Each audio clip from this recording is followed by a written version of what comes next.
Water. Vienna can't seem to get enough of this stuff.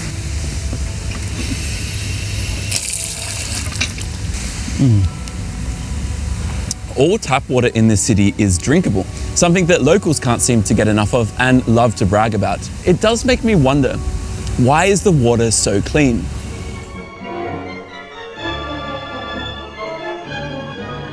Am Ende eines in den Fels getriebenen Stollens schießt sie donnernd in einen zweiten künstlich angelegten Stollen, der ihr Wasser mit dem der anderen Quellen vereinigt. Most of Vienna's drinking water comes from springs in the Alpine regions out here west of the city. The water flows out of the springs towards the city with the use of natural gravity through two Hochquellenleitungen or high spring water pipelines. Dort, wo die Führung des Wassers nicht in unterirdischen Stollen möglich war, hat man zur Überwindung der Geländeschwierigkeiten Aquädukte gebaut, deren Architektur sich harmonisch in das Landschaftsbild einfügt. So let's take a look at the history of what was a massive undertaking. In the 19th century, the imperial capital of the Austrian Empire had been rapidly expanding.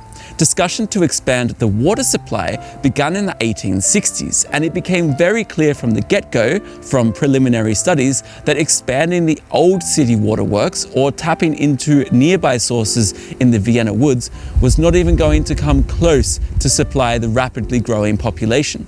On top of this, Vienna's water was causing all sorts of health problems and related deaths. To find a solution for the future of Vienna's water supply, the municipal council announced a competition in 1861. In May of the next year, 12 designs were examined, and after much debating, the municipal council committed themselves to the idea of taking the far cleaner water from the mountain springs rather than filtering the far dirtier water from the nearby Danube River. A 12-member committee for Vienna's water supply was established, and they began to conduct investigations into which water sources were most favorable to tap into. Eduard Süß himself became a key member of this committee in 1863 and would continue to play a vital role in the history of Vienna's water supply.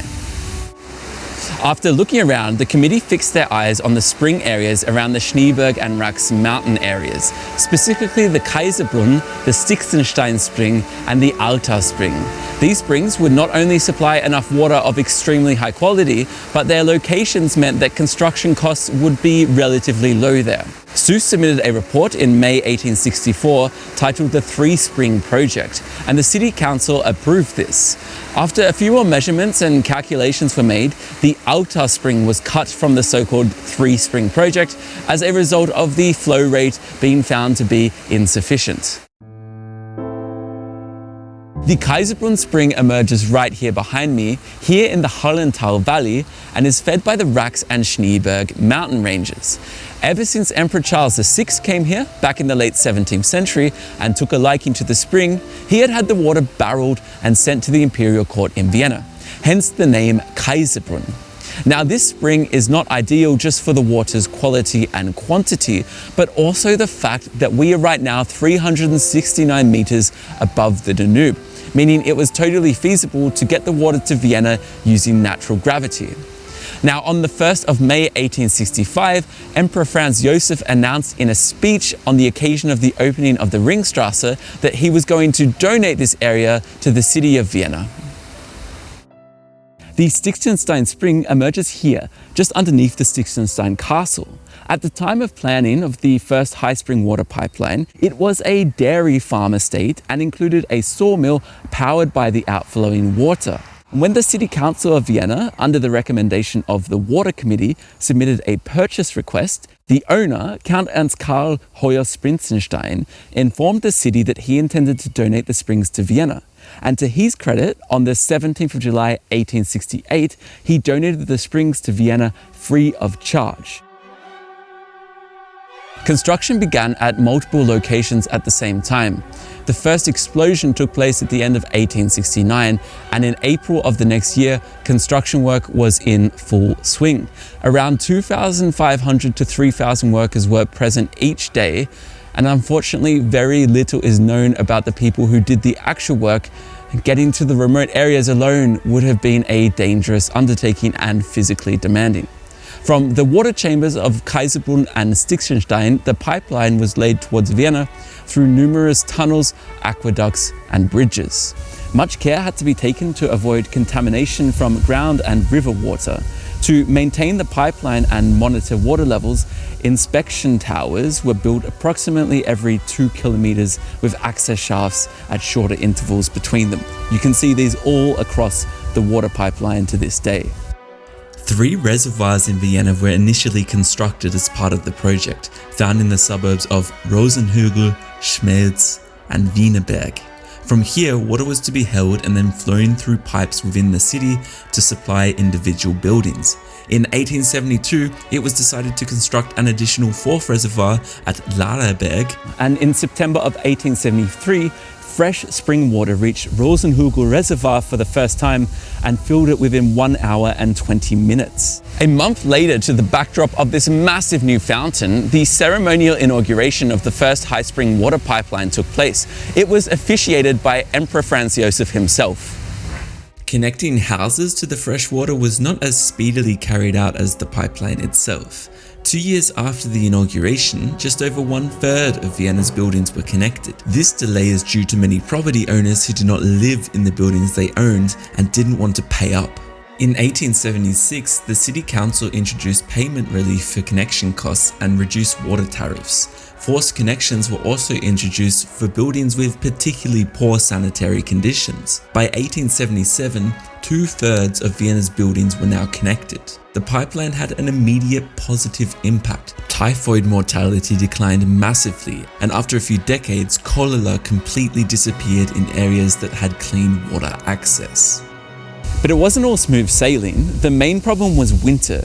During the cold months, flow from the springs sometimes dropped rapidly. In 1877, it was decided that additional sources should be integrated into the pipeline and to expand the reservoirs. By 1890, 87% of Vienna was now connected to the pipeline, but this statistic soon decreased due to the incorporation of the surrounding suburban areas into the city of Vienna. It became clear that a single pipeline was insufficient for what had now become the 4th largest city in the world. The areas that could not access the new pipeline were still suffering from illnesses due to the bad quality drinking water. Extensive land surveying was done to find an area for a second pipeline. Water springs were examined for consistency and quality. After a long period of observation, the Salzer source was chosen. Because legal negotiations for the entire route had to be conducted with several political districts and over 800 landowners, each case being carried out one by one, it made sense to start the construction where possible before the main approval process was finally concluded in February 1906. Between 1908 and 1910, approximately 2,700 workers were employed on the section managed directly by the city of Vienna. In the areas handled by private companies, around 6,500 workers were employed.